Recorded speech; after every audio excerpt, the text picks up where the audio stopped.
अस्सलाम वालेकुम friends, I am नकुशा Ali. उम्मीद है आप सब लोग खैरियत से होंगे और अपने घरों में खुश होंगे। इस वीडियो में मैं बहुत ही यूनिक और ख़ूबसूरत फ़्रॉक्स के डिज़ाइन आप लोगों के साथ शेयर करने वाली हूँ, जो कि पर्सनली मेरी अपनी कलेक्शन है। It is my first video और इसमें बहुत प्यारे प्यारे फ़्रॉक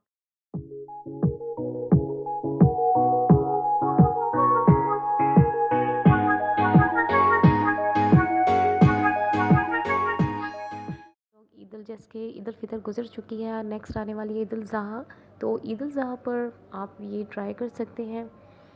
जैसे कि हर किसी की ख्वाहिश होती है कि वो यूनिक लगे और डिफरेंट लगे, स्पेशली गर्ल्स में तो ये एक फैक्ट है कि सब गर्ल्स चाहती हैं कि हम एक दूसरे से डिफरेंट लगे और खूबसूरत।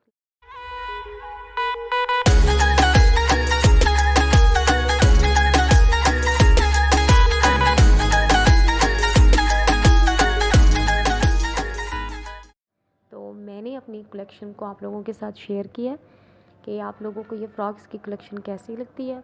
इसमें बहुत से इजी भी हैं, डिफरेंट भी हैं, कलर्स भी बहुत अच्छे हैं। तो आपको अगर मेरी वीडियो पसंद आई है तो आप प्लीज़ इसको लाइक करें और मेरी हौसला अफजाई के लिए इसको कमेंट्स में कुछ ना कुछ ज़रूर कह दीजिएगा। Thank you.